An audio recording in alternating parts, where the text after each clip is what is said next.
The flood. A king once went out hunting. He dressed in regular clothes so that he would feel more comfortable. Suddenly, heavy rain began to fall, literally a flood of rain. All of the ministers scattered for shelter, leaving the king in great danger. He searched until he found a little house in which dwelled a simple villager. The villager took the king in, gave him fresh clothes, and shared his food with him, groats and the like. He heated are groats kasha? Yeah, Oh, okay. sometimes they're called buckwheat or buckwheat groats. Okay. He heated the oven and let the king sleep on some straw. It was surprisingly pleasant and sweet for the king. He had never experienced such sweetness since he had been so tired and exhausted. Meanwhile, the ministers searched for the king until they found him sleeping. They wanted him to bring him back to the palace, but he told them, "Since you did not save me, rather each one of you ran to save himself, whereas this man saved me, and I've had such a pleasant experience here. Therefore, he will bring me back in his buggy with these clothes that he's given me, and he will sit next to me when I am on my throne." The Rebbe concluded by saying, there's a tradition that before the Messiah will come, there will be a flood. This will not be a flood of water, but of heresy that will cover the tallest mountains. Even in the land of Israel, where the waters of Noah's flood did not directly fall, the rainwaters will splash into it due to the force of the downpour. In other words, heresy will splash even into kosher hearts, and therefore will be in no way to protect oneself, and there will be no way to protect oneself from it. Even all the royal ministers will scatter, and the very kingdom will shake. Only the simple Jews who recite Psalms with simplicity will survive. And when the Messiah will appear, they will be the ones to place the royal crown on his head. Okay. This is a very short story, but it's very pithy. And I think, I mean, I don't know how you experience it, obviously, but I experience it as very sweet and not just ironic, which is, of course, obvious, but it's a kind of ironic but tender view of who and what is valuable. So let's start with the idea of a king that goes out hunting. We're not told what the king is hunting for. And that, of course, is in line with what the Torah does all the time. They only put it, there's only a detail if the detail is indispensable and manages to define the story in a very important way that the text wants you to know. So this is really a story about hunting in a general way. It's about the activity of hunting. So we have to start with the idea that this king, whoever he is, and we'll talk about it, is interested in the process of hunting, the activity, but his object is not that important. It's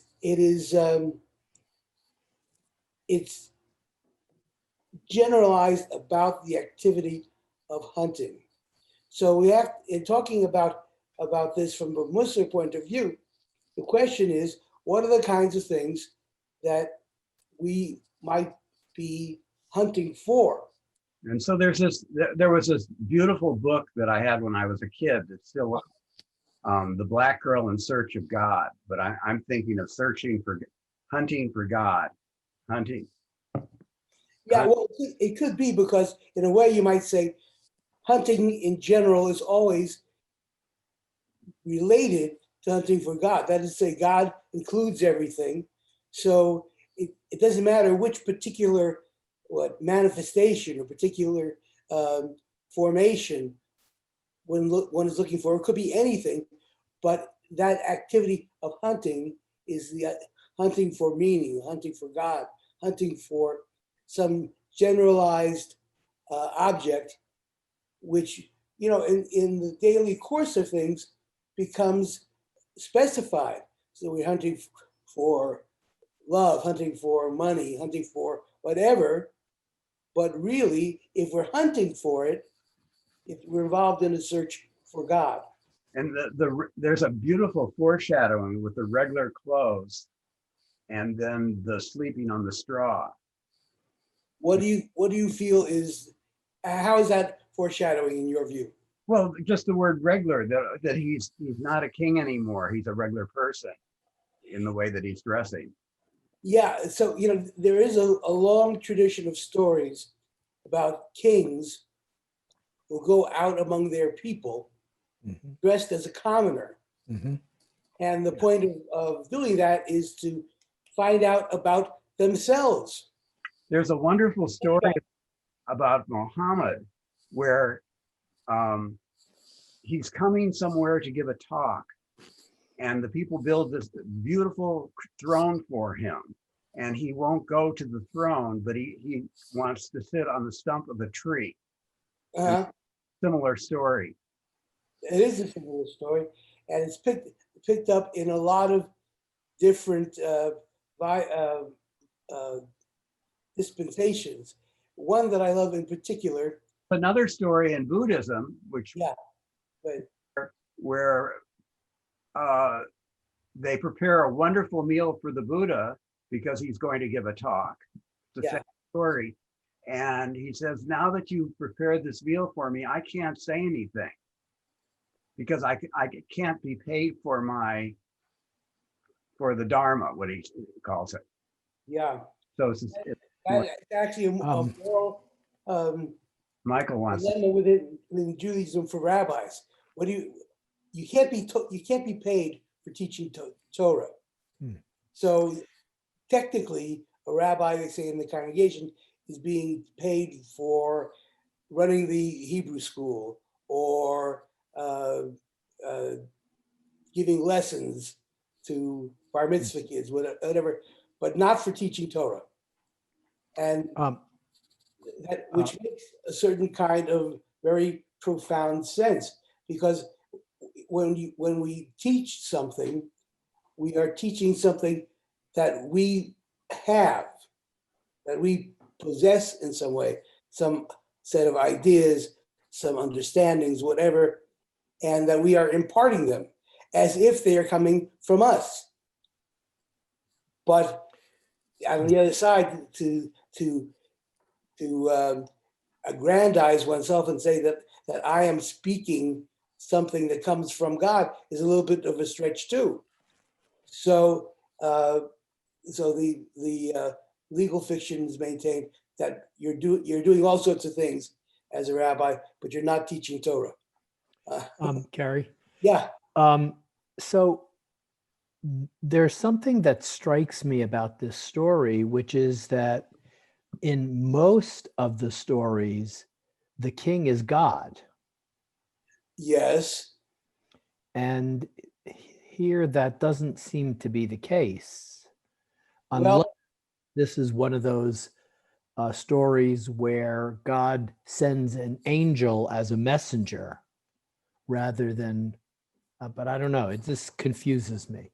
Well, I think in a very important way you were right, because the king, if we think about it in terms of the king who disguises himself, goes out among the people, and that says it's a flesh and blood king, Mussar v'dam. But I am also thinking of the title of the famous book by Heschel, God in Search of Man. God in Search of Man, yes. And exactly. I think to myself, you could read it either way. You could read it, and I think we're our first impulse is to read it as a regular human king going out in search of something, but and hunting for something. But the hunting, to me, is a tip-off that you can read it the other way just as well.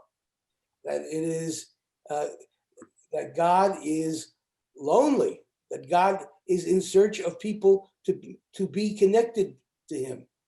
Um, View of the rain and what is the rain and who does the rain come from and all that, all the allusions to the cloud when they're going through the desert as being God.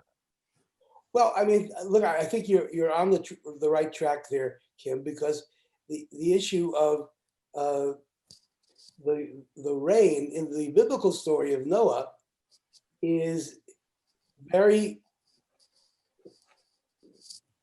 it's highly determined, because where the rain comes from and whether or not this is a regular kind of rain is left, at best, left open. A rain that lasts 40 days and 40 nights is not a regular rain, even in the areas of the world where they have monsoons. Right. It's not 40 days and 40 nights. So this is a rain that is significant in ways that regular rain is not. So let's hold in suspension the question of whether or not, of exactly who is the king who is going out hunting and what exactly it is that he's hunting for. Okay, again, we're not given those details. And when that happens in scriptural texts, it's meant for us to fill in that blank. This is like, Torah Mad Libs. And we get to fill that significant blank in. You know how Mad Libs work. You can't just provide a blank for any old word. You have to do it for a word that you know when somebody fills it in, it's going to lead to a funny or profound or offbeat or something, some kind of special meaning. You have to select the blanks very, very importantly. That's how Mad Libs work. Otherwise, they're just a bore. So if you don't leave out an or the or other very simple sorts of words. So what is it who is the king and what is he hunting? And another level question is, how does it impact our own search for meaning or purpose in our lives to define who and what we're searching for, and what role do we have in the search? That's really a very profound question in the context of Mussar. So let's Win to say something. Oh yeah, go ahead. One of the things I like about this is that his purpose is stated to go hunting, but how quickly he, pardon the pun, goes with the flow. He lets that go. He's very open to what happens next. And in that opening and his willingness to be led where he's led, that's where he finds something he didn't know he was going to find before. That's right. That's a very important point, because it is sometimes the defining of the search that actually gets in the way of finding what it is you're really looking for. Does that make sense to you? Yeah, it's the opposite of if you don't know where you're going, any direction will work. That's right. It's very good. Yeah. So the crucial step in the story is that his ministers flee, and the function of ministers in a court is to be a barrier between the king and people who want to have an audience with the king. Their job is to be the gatekeepers, and they also interpret what's going on outside to the king, which the king doesn't experience directly. There's another aspect of it, I think. In this search that we're doing, this hunt that we're on for what we don't know, we really have to do it on our own. Yes. We can't have, the minister who's an expert in, slicing meats or diplomacy. None of those things are going to do us any good whatsoever. Well, it's because all of these ministers, so-called, on this view, are philosophies or truths that Yeah. are long-standing and established, and which nobody would really doubt, except that they are an impediment to real encounter with the world. Yes. So they may seem to be necessary, and from the standpoint of practical politics, let's say, they are inevitable, but for the king to really come to the conclusion of a hunting trip, he needs to get rid of those guys Yep. who are So, obscuring the process. right. So I was reading something just a couple days ago by Eric Fromm. It was actually in these Zen daily quotes. And it says, the quest for certainty blocks the search for meaning. There you go. That's it exactly. And ministers are always certain about their. Well, that's their job. Their job is to give the king, Yeah. From their standpoint as ministers, expertise, whatever, the truth. Exactly. That minister does that. But that truth may or may not be helpful to the king who is interested in a search. Mhm. So it can be counterproductive. Now, the interesting thing here is that when the ministers scatter, the king is in danger. What kind of danger is it? If your commonplace truths are somehow abandon you, or you abandon them, what's the danger?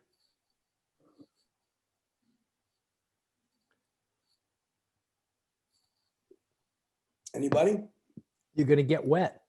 You are going to get wet. What's the danger if you get wet? You're swamped. Could be swamped. This is, after all, a story about a flood. So there is danger that what you will encounter will overwhelm you. But one of the functions of truths is that it helps to filter experience. Things get filtered out because they don't conform to one or another of the truths or the established methods or what have you. So for the same reason that they block the experience of the king in his quest or in his hunting trip, they also provide a certain kind of odd protection, not necessarily helpful protection, but protection nonetheless. Now we're talking more and more about Noah's Ark. Yes. And Why do you say that, Kim? well, the king's in great danger. There's a fall. The rain began to fall, and then he's saved. So it seems like he ends up on the ark. He does, and you might say the ark is the analog to the hut, the peasant's hut that the king winds up in and is saved. Now, one of the interesting things about the Noah story in the rabbinic literature is they spend a lot of time on the question of how did Noah see when he was on the ark? Because the ark is all sealed up. How was there any light? Was he in complete darkness, the animals in complete darkness during the trip, or was there some way of seeing? And if so, what was it? And the rabbis have this idea that there was a precious stone, a diamond or whatever, that was in the ark, and which projected light. It didn't reflect light, projected light. Now, this is an idea that we find in a number of different contexts in the rabbinic literature, and it is a metaphor for Torah. Torah is the diamond which gives off light. It's not dependent upon the light around it. It is its own source of light. And this is how Noah and the animals were able to see while they're in the ark for 40 days and 40 nights. I thought there were supposed to be a couple of windows up very high. That's another version of the story. But Uh-huh. the only problem with that version is that people are going to get wet with that version. And so I like the one with the diamond in the middle Yeah. better. Yeah. And it's also a more well-known kind of metaphor for Torah, because it emphasizes the self-sufficiency of Torah and the ironic reversal of roles. You know, you normally think of light coming in from the outside and illuminating what's on the inside. But what's being said here is that Torah is already on the inside. Yeah.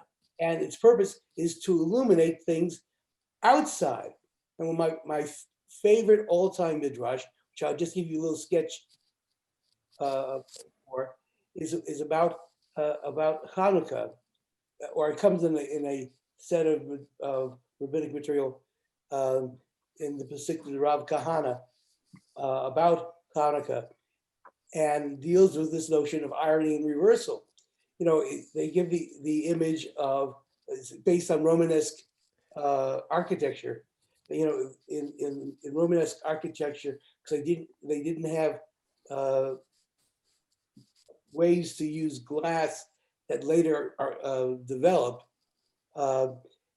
They built the walls of the building very thick at the bottom and tapers up to a narrow top, so that when you cut a hole in the wall, you have this hole which is wider on the outside and narrower on the inside. That's the opposite of what you normally would do. If the purpose is to diffuse light to the inner inside of the building, you want the outside opening to be small and the inside opening to be large. The rabbis reverse it and talk about the outside opening being large and the inside opening being small, because there is a source of light inside, which is meant to project out into the world, which is their image for Torah, which is a very, very apt application here. So it sets up in the context of the midrash from Pesach to the Rav Kahana, the purpose of Hanukkah is to illuminate the world, which is why we do one thing that you would never think that Jews would do, especially in the Middle Ages. Yeah, you put the menorah by the window.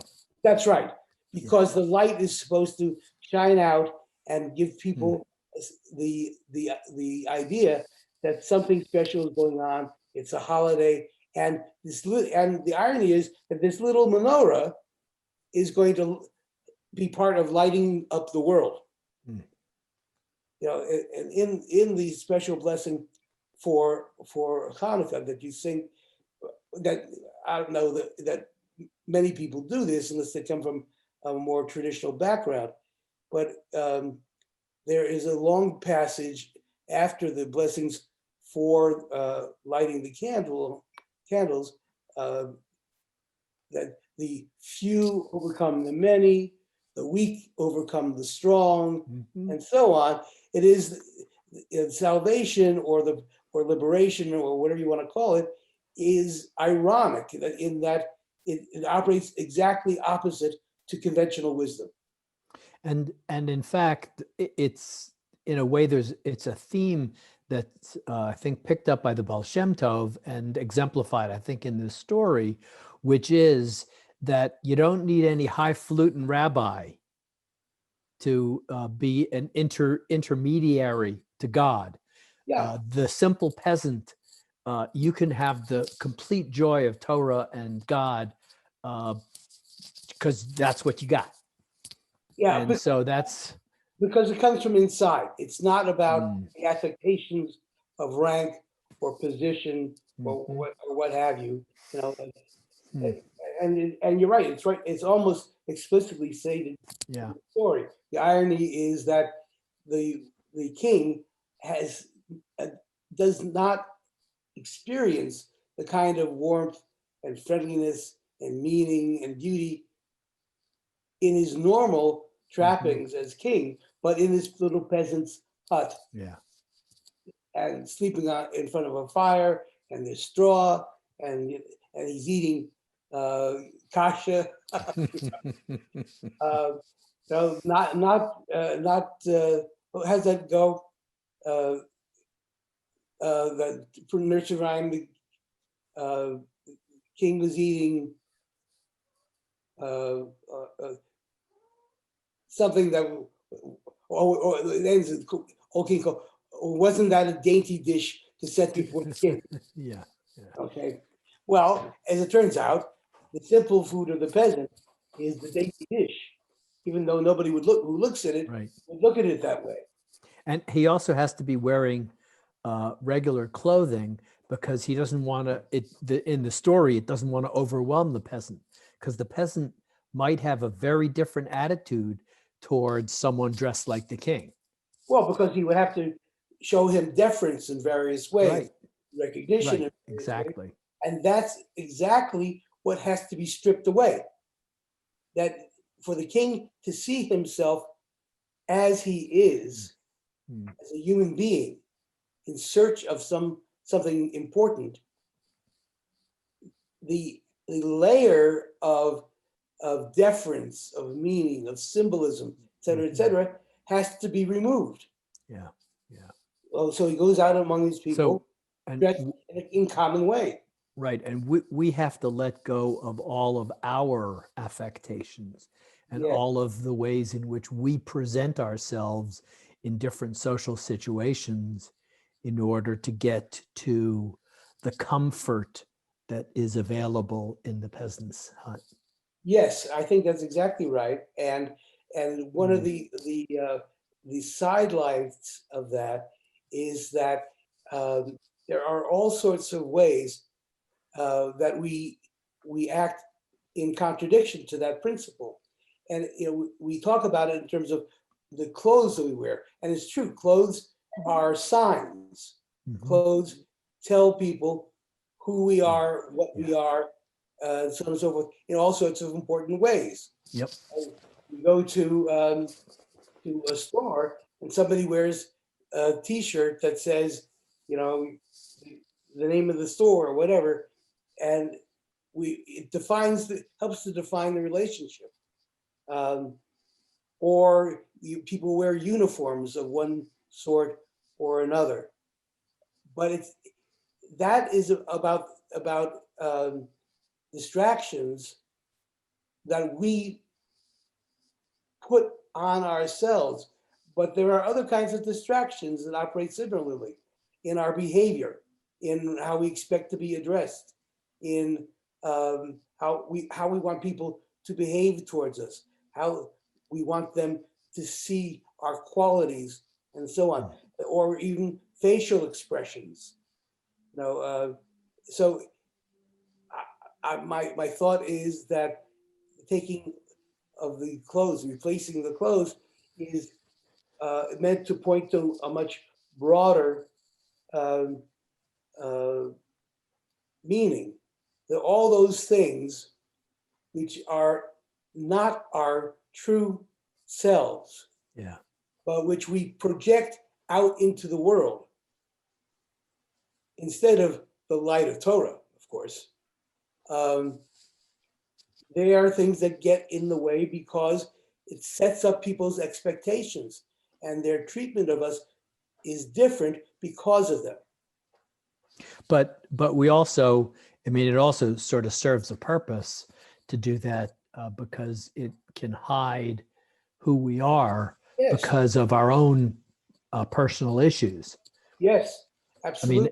I mean, I remember when I was much younger, I would have these dreams that were How nightmares. much younger could you have been? 72 years younger. That's it. That's You're as far as it goes. Michael, come on. What? You're I'm a young sorry? person. Yes, I am.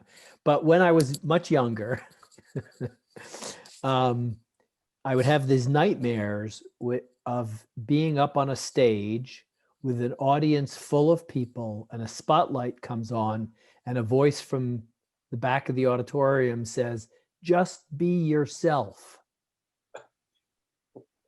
And that terrified me. So I Yes. learned how to put on these various layers. Of And course. what we're being asked to do in this pursuit is remove the layers.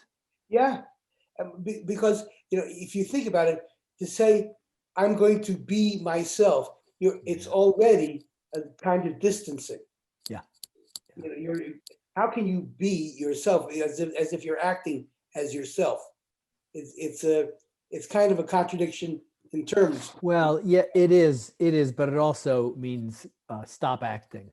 Yeah, it does. Well, that's what makes it very hard to do. You're supposed to act like it. That's why it's a nightmare. Of course. There's some this idea of let the meek inherit the earth, which is a Christian, right, from Jesus, isn't it? It's in the Sermon on the Mount, I think. Okay, so there's some of that here, Yes. and is unusual in Judaism. Oh, well, I think that I would disagree with that, Kim. I think that the text that we focus on, because of we focus. How do I put this?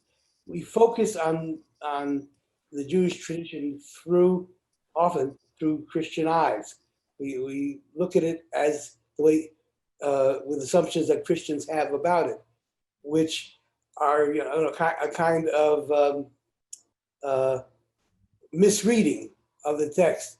Now, the idea, for example, that Christianity is a religion of love, but Judaism is a religion of anger or power. Well, the word that is, I don't know if it's the most, but one of the most repeated words in the Torah is the word love and its variants. So the idea that somehow Judaism and Christianity are different in these regards is really a kind of fabrication, which is occasioned by a kind of polemic, Christianity trying to draw a distinction between the New Testament and the Old Testament. Also, The contract and the old contract. between God, that God is a different God almost. Yeah, which of course is itself a problematic kind of idea. So, I would be hesitant to put a lot of weight on that sort of distinction. I think it's more present in the rhetoric. Did we just lose somebody? Yeah, she had to go to her tree trimmer. Oh, okay. I just want to make sure I didn't offend her. Didn't So- No, not at Okay. all. All right. So anyway, let's go back to the text for a minute. Mhm. And can you get that back up on the screen, Kim? Sure.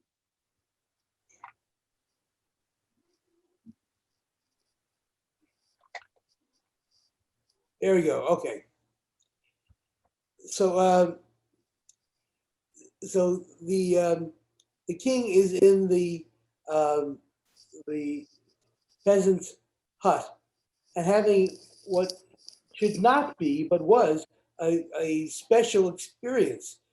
When you think about it, these feelings of warmth and solicitude and tenderness and so forth should be what we all experience all of the time, or at least repeatedly. It Right. shouldn't be we shouldn't be such strangers to these feelings. But the king, having been surrounded by ministers, found this to be a unique sort of experience, or an unprecedented experience. So what's going on outside or elsewhere? Meanwhile, the ministers search for the king until they found him. So why are the ministers searching for the king?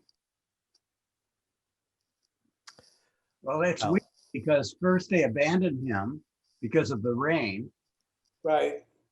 and now they're searching for him. So either it was guilt that they had abandoned their job, That's part of it, sure. or they came back without him and then they were scolded. Yeah, well, that could be part of it too. The But text on- gives us a clue about something special. They wanted to bring him back to the palace. And why did they want to bring the king back to the palace? Well, their own sense of well-being was because they were ministers to the king in the palace. I mean, Yes, there was a whole setup that they had. I mean, this is just like from the Mussar perspective, that as we want to strip away some of these things, the ego or whatever it is that's in us that protected us in a particular way wants to get back to that same place because it was so comfortable. It could have been miserable, but it was comfortable. well, it was comfortable for the ministers, Yes, not so comfortable for the king, because he decides he has to go out and right, hunt for right. something that's missing. But there is a sense of wanting to restore Yeah, things to the way that they used to be. And yeah, this is another part of the experience that we all have in trying to grow as human beings. There is a fear that leads us to scatter, to abandon what we say is the most essential, namely the king. But then we miss it and we want to go back to the way things were. And this idea of reversion or regression Yep. is part of the experience of growth. We are constantly in danger and fall prey to, from time to time, a kind of regression. We go back to the way we were. We forget what we have learned. It's hard to be consistent and live in the new way. So we fall back to older paths and an older situation. In some ways because it's comfortable, but in some ways because it is easier to do. We're familiar with it. We know how it works. When the ministers are stripped away and we are therefore in danger of being overwhelmed, there is a lot less certainty. There's a lot more risk involved, and we don't know how it's going to turn out. We're exploring, but we don't know what we're going to find. So, in a way, even though we're involved in the process of trying to develop and to grow, the temptation to revert is very strong. And it's something that we have to struggle with all the time and be very mindful about. One of the reasons that that study in Mussar is with a partner is because one of the functions of the partner is to point out to you how you are forgetting the things that you have learned, how you're not enacting them, how you have slipped back into old patterns. So this idea that growth is a smooth and seamless and linear progression is something we have to be very careful about, because it's not. It involves 2 steps forward and 1 step back. And the 1 step back is easy to happen at any time and in all sorts of different situations. Having some way, whether it's through a study partner or some other means, to be made aware of when we have reverted is part of the process of growth, because we are going to revert from time to time, and we need to have a mechanism for realizing that when it happens, because we are probably the least the worst placed persons to notice when that's going on. Well, but part of this process is an awareness teaching process where there is an attempt by talking to a chavruta or whatever it happens to be that you're dealing with, to become aware of it, or in Zen to just sit quietly and see as it comes up and not react to it. And we get trained, hopefully, to notice it closer and closer to when the feeling arises that wants us to go back to where we were. I agree with you completely, and that's a central crux of this story. The interesting thing in that context is when the king is approached by the ministers who want him to go back to the palace. Yeah. He recognizes that they are not functioning in his best interest.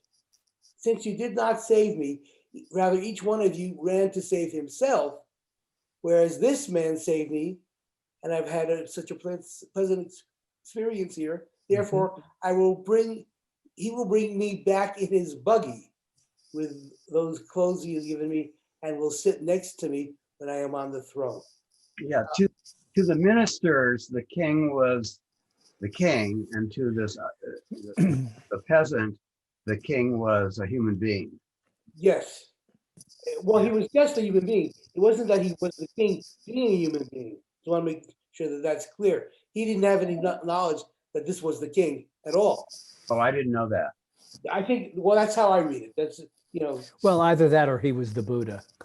That makes sense. Well, there's so much that overlaps between this sort of notion of how Judaism functions and other religious traditions. Yes. Buddhism. Now, in fact, it can be accorded a little bit of a I don't know what to say, a sales pitch.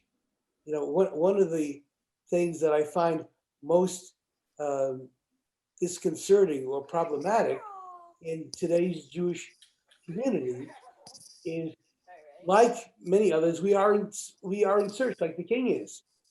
We want to go out and hunt, but the last place we would look for the things that we're actually hunting for is our own place. Mhm. It is a search of somewhere else. The truth has to be somewhere else. The idea that Judaism would afford something, some truth or some relevance along those lines doesn't occur to most people. So, there's nothing wrong with exploring other religious traditions. It's, in fact, a very important thing to do. But often it is something that we do in place of examining our own tradition and finding there many of the same truths or realizations or essential attitudes that we're looking to find elsewhere. So I'm not saying that as a reason not to explore religious traditions. My academic work is in history of religion, so that's something that's very comfortable for me, but not at the expense of how's the song go? You'll find this castle in space, pane in your window, through your window pane, back in your own backyard. And there are a lot of stories we've already read about how the searcher finds some valuable truth back at home. Right. Which can mean a lot of things, but one of the things that it means to me is that as today we are spiritual seekers, we don't want to ignore our own tradition. And there are reasons why our own tradition has some special value, which I don't want to get into now, although we could maybe if we have time. But, well, I remember, it was over 50 years ago where many Jews turned to Buddhism because a lot of the information that we now have available to us through translations and through studies and uncoverings about Judaism and the Hasidic tradition in this spiritual quests wasn't known anymore. It was buried in a lot of ways. And the story I heard is that the bulk of the people who carried this tradition on were all killed in the Holocaust. Well, And so that's true to a certain degree, but I think there's a culprit that's much closer to home, and that is the Judaism for a long time, before and especially after the Enlightenment, was striving to be rational, and so it devalued more mystical understandings. And rabbis would say, it's the Zohar, blah, blah, blah. It's Narishkeit. Don't pay attention to that. Study the Talmud, study the Gemara, whatever. That's what Judaism is. And I will tell you, if I had to point to a particular breakthrough that changed all that, we can actually attribute it to one particular person. That's Rabbi Herb Weiner, who is the rabbi of a Reform congregation in New Jersey, who wrote a book called 9.5 Mystics. And he being the half mystic. And it was an exploration of the Jewish mystical tradition for Jews who knew nothing about it. When was it written? In the 1970s. Okay.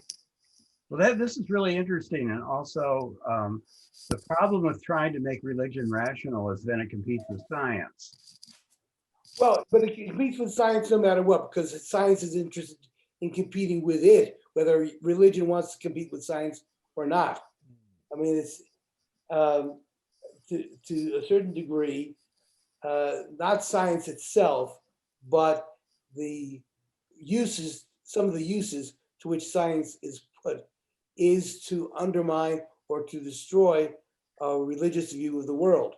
Yesterday, you made the statement that God puts thoughts inside of our head. In the ancient world, that was the view. That's where ideas came from. Yeah. And so that would be one of those things that if you try to approach that rationally, yeah, then you dismiss the whole business. Well, there's a whole vision of Judaism which is based on rational thought.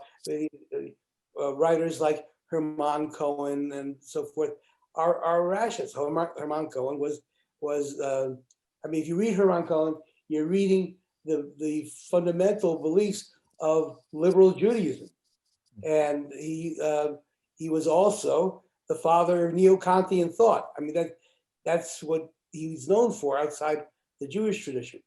I mean, there are many ways in which rationalism became a part of Judaism because rationalism had become a part of culture in a way that it had not been in the Middle Ages. So you can understand why that would be a part of the development of the Jewish tradition. But as people were beginning to look for something outside of the rationalist mode and looking for that within their own Jewish tradition, rabbis were stuck teaching people how to read Hebrew so they could have a bar mitzvah. I say this not total denigration. Any community has certain amount of energy, certain amount of resources, and it allocates that energy or those resources to what is most important for survival. And unfortunately, other elements that are not seen as immediately about survival get diminished or shunted aside or marginalized. So Judaism in the 18th and the 19th century and the 20th century was about holding on to those crucial traditions that spelled Jewish identity. And be, especially since so many Jews were killed. Well, that would be one of the reasons, yes, but it wasn't only that, it was about assimilation. So, I mean, in the United States. You mean trying to stop assimilation? Yes, yes. Because that was perceived then, and is still perceived to some degree, as being a among the chief, if not the chief, antagonist to Jewish survival. Yeah, well, you talked about at one point not doing marriages between Jews and non-Jews. Yes, that is one aspect of it. Sure. Now, when I started out in Hillel work, Hillel had very few national policies, but one of them was that Hillel rabbis who were Hillel directors were not permitted to perform intermarriages. You could be fired for doing that. And I can't tell you how often somebody would come to me and say, we're interested in having a rabbi marry us. Would you be available? And I would have to explain that in Hillel, as a Hillel rabbi, I was not permitted to do an intermarriage, even though, you know, personally, I might be inclined to do it in this particular case. Who? It wouldn't be the college that would give you that, make that. No, Hillel has a national organization. See. It used to be run as part of B'nai B'rith, as one of their service projects, and then later Hillel separated itself from B'nai B'rith for a variety of reasons, but it still maintained a national structure. So there was somebody who was the head honcho of Hillel, and he had a staff, and so on and so forth. So, you know, there was some top-down sort of work that was going on, and it had some practical roots, because the Jewish community was not ready to say, yeah, we'll give money to support the work of rabbis who are performing intermarriages. Not. Yeah. Federations were not ready to say, sure, we'll countenance that. You know, they were way behind the curve. Rabbis who were on the campus knew what some of these problems were, but their lay leadership, the people who were sitting on their boards, either local boards or national boards, didn't see it the same way. When did the shift occur? When rabbis started doing that? Well, as over the years, National Hillel began to lose power and authority, and Hillel foundations began to be run more independently. There was a fellow named Richard Joel, who was the president of Hillel in those days, a very intelligent, modern Orthodox Jew who had a vision, in some ways very attractive and in some ways pernicious, about how Hillel should operate. When Hillel was being run under the aegis of B'nai B'rith, it was a communal service project. So it didn't have much of a theological axe to grind. But when Richard Joel took over, he wanted to recast Hillel along the idea that it was not somebody's at the door, and it's also 1 o'clock. Okay. All right, so I will finish this thought next time if you want me to. Oh yeah, the last paragraph seems so important. Yeah, it is. So we'll come back to this story again next Friday, if that's okay with everybody. Great. Sounds great. All Thank right, you all take care, very guys. much. Have a good Shabbos. Thank Good you very Shabbos. much for coming.